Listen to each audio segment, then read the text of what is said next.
ध्रुवीय तारा की शक्ति के साथ साथ वो पराभौतिक ईथर शक्ति O9 जो अति शक्तिशाली और दिव्य भूत है, उसकी शक्ति सारे ब्रह्मांड के पांचों तत्वों के कणों में मिल जाएगी, जिससे तत्वों के कणों का विकेंद्रीकरण होना शुरू हो जाएगा और साथ साथ परमात्मा और अन्य पवित्र आत्माओं का आत्मिक बल इस ब्रह्मांड में ऊर्जा का केंद्रीयकरण करेगा, जिससे विश्व की अनावश्यक ऊर्जा शून्य हो जाएगी।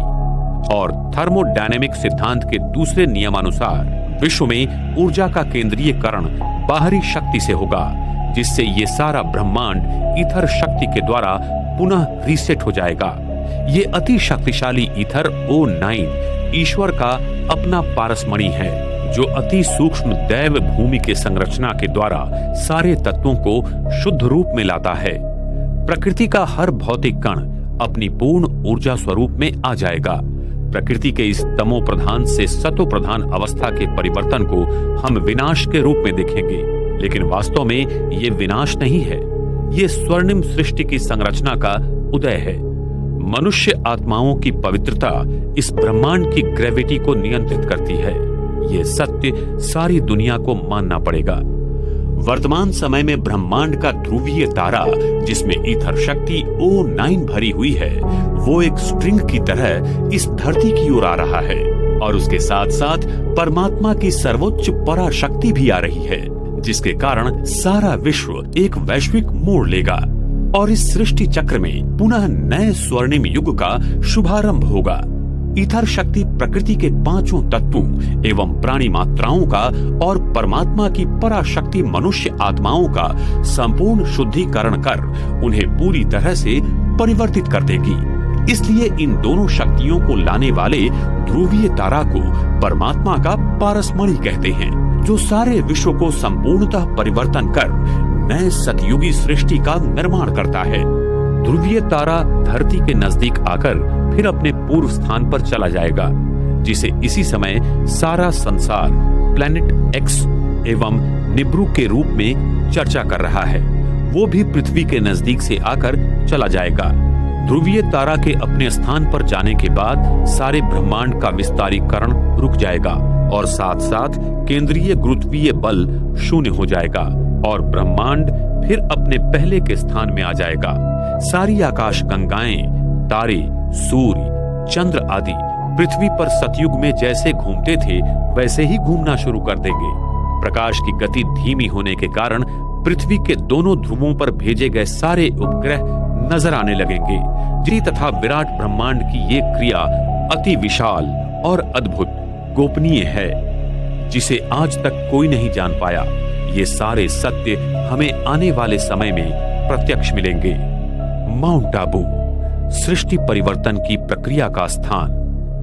पृथ्वी की सारी प्राचीन संस्कृतियां जैसे इजिप्ट के पिरामिड्स, ईस्टर आइलैंड, माया संस्कृति के पिरामिड्स आदि पृथ्वी के ले लाइन पर विकसित हुई हैं। प्राचीन संस्कृतियों ने इन्हीं स्थानों से पृथ्वी के चुंबकीय गाभा को ईथर ऊर्जा मिलने वाली वास्तुशिल्पों का निर्माण किया था, जिससे पृथ्वी को वो ईथर शक्ति मिल सके।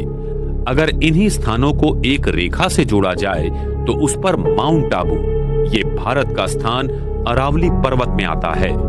इस स्थान के अक्षांश और रेखांश देखा जाए तो 24 नॉर्थ अंश और 72 ईस्ट अंश पाए जाते हैं। ध्रुवीय तारा का पृथ्वी के साथ का 23.5 अंशों का झुकना और आकाश तत्व पृथ्वी के साथ 72 अंशों में उठना इसी माउंट आबू स्थान पर मिल जाता है, जो पृथ्वी का अभी केंद्र बिंदु है। तो विश्व परिवर्तन की प्रक्रिया यहीं से शुरू होती है। जिस प्राचीन राजयोग को सीखने की चाहत सारा संसार करता है, उसी राजयोग को सिखाने के लिए स्वयं सर्वोच्च परमात्मा शिव इस माउंट आबू की धरा पर आकर सारे विश्व का परिवर्तन कर रहे हैं। प्रकृति की होने वाली विराट परिवर्तन क्रिया की घटना को हम विनाश के रूप में देखेंगे। उस समय धरती का गुरुत्वीय केंद्र आबू पर्वत के नीचे होगा, जहां पारा भारी मात्रा में है, और यही गुरुत्वीय केंद्र उस परम धाम के शुभ विवर के गुरुत्वीय केंद्र से सरल रेखा में जुड़ जाएगा और विश्व की समस्त आत्माओं को परमात्मा धर्मराज के रूप में फिर से शुद्ध बनाकर वापस घर ले जाएगा। परम धाम के शुभ विवर का द्वार हर 5000 वर्ष के बाद खुलता है। ये एक रिवर्स क्लिकिंग मैकेनिज्म है जो अति अद्भुत है। जिस समय शुभ विवर का द्वार खुल जाएगा तब सारी आत्माएं आबू पर्वत के केंद्रीय गुरुत्वीय स्थान से परम धाम की ओर वापसी की यात्रा करेंगी। इस भारत भूमि पर फिर से सतयुग शुरू होगा और श्री कृष्ण श्री राधे की आत्माओं का जन्म होगा। सृष्टि की फिर से हूबहू पुनरावृत्ति होने लगेगी। ये सृष्टि हर 5000 वर्ष के बाद हूबहू घूमती रहती है। ये एक अद्भुत और अति गृह रहस्य सिर्फ परमात्मा हमें बता सकते हैं। इस भारत भूमि पर स्वयं परमात्मा का दिव्य अवतरण पिछले 78 साल से हो रहा है, जो कि एक बहुत अद्भुत और दिव्य घटना है। लेकिन वर्तमान समय में मानव अपने इंद्रियों और सुख साधनों में इतना खो गया है कि वो इस सत्य को बार बार ठुकरा देता है। अंत में वो आत्माएं जिन्होंने परमात्मा को पहचाना और उसके कहने पर अपना जीवन व्यतीत किया, उसे आने वाले स्वर्णिम सृष्टि में परमात्मा देवी देवताओं के स्वरूप में ईश्वरीय जीवन बहाल करेगा। वर्तमान समय में स्वयं सभी आत्माओं के पिता परमात्मा मनुष्य आत्माओं को आने वाली नई सृष्टि का उपहार देने आया हुआ है। इसलिए हरेक आत्मा अपना उपहार उस परम पिता परमात्मा से लेकर स्वयं को ईश्वरीय शक्ति से भरपूर करे, जिससे इस पृथ्वी पर आने वाली स्वर्णिम सृष्टि में वो जाने के लायक बन सके तथा ईश्वर के इस महान कार्य में सहयोगी बनकर आने वाली स्वर्णिम सृष्टि का निर्माता बनकर अपना भाग्य बनाए। एक ओर सारी मानव जाति उस ईश्वर को मंदिर, मस्जिद, गिरजाघर में ढूंढ रही है तथा दुनिया के सारे वैज्ञानिक संशोधन कर ब्रह्मांड के रहस्यों को जानने की कोशिश कर रहे हैं, तो दूसरी ओर स्वयं परमात्मा शिव अरावली पर्वत में स्थित माउंट आबू की सुंदर वादियों में नए स्वर्णिम सृष्टि की कलाकृति बना रहे हैं। ये सत्य आने वाले समय में सारे संसार के सामने उजागर हो जाएगा। हाल ही में